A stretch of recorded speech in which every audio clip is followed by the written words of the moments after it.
Steve ജോബ്സിനെ നമ്മൾക്കറിയാം. ഒരൊന്നാന്തരം ലോകത്തെ ബിസിനസ്സുകാരൻ, ആപ്പിളിൻ്റെ സ്ഥാപകൻ, ദീർഘദർശിയായ ബിസിനസ്സുകാരൻ എന്ന് വേണമെങ്കിൽ നമുക്ക് പറയാം.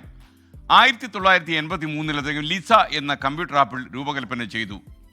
വിപണിയിൽ പക്ഷേ അത് വല്ലാതെ പരാജയപ്പെട്ടു പോയി. ഡിസൈനിലെ വീഴ്ചയാണ് ലിസയുടെ പരാജയത്തിന് കാരണമായത്.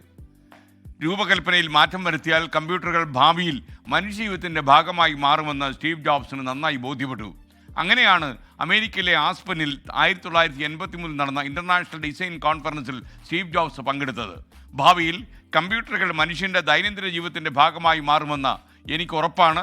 എന്നാൽ ആ യന്ത്രം മനോഹരമായി രൂപകൽപ്പന ചെയ്താൽ മാത്രമേ അവ സ്വീകരിക്കപ്പെടുകയുള്ളൂ. കമ്പ്യൂട്ടറുകൾ മനോഹരമായി രൂപകൽപ്പന ചെയ്യാൻ എനിക്ക് നിങ്ങളുടെയൊക്കെ സഹായം ആവശ്യമുണ്ടെന്ന് ജോബ്സ് പറഞ്ഞു.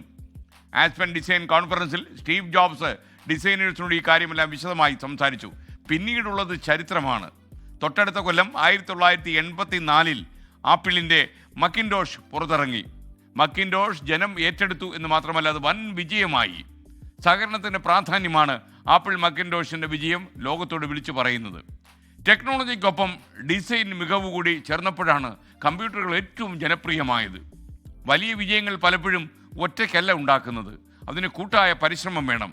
പരസ്പര സഹകരണം സാധ്യമാക്കുമ്പോഴാണ് വ്യക്തികളും സ്ഥാപനങ്ങളും വളരുന്നത് എന്നറിയാം. ഒറ്റയ്ക്ക് ഞാൻ നേടിയെടുത്തു എന്ന് വിശ്വസിക്കുന്ന ആളുകൾ എപ്പോഴും മനസ്സിലാക്കുക, കൂട്ടമായ അല്ലെങ്കിൽ സഹകരണത്തോടെയുള്ള മുന്നേറ്റമാണ് എപ്പോഴും വിജയത്തിലേക്കുള്ള കുതിപ്പ് ഉറപ്പുവരുത്തുന്നത്. ഒറ്റയ്ക്കല്ല, ഒരു സംഘത്തോടൊപ്പം സഞ്ചരിക്കുമ്പോഴാണ് വിജയം അനിവാര്യമാവുക. ലോകത്തെവിടെയായാലും ഏത് സമയത്തും 24 വാർത്തകളും ഓഗ്മെന്റഡ് റിയാലിറ്റി പാക്കേജുകളും എക്സ്പ്ലെയിനറുകളും വിശദമായി കാണാൻ ഞങ്ങളുടെ യൂട്യൂബ് ചാനൽ നിങ്ങൾക്ക് സബ്സ്ക്രൈബ് ചെയ്യാം.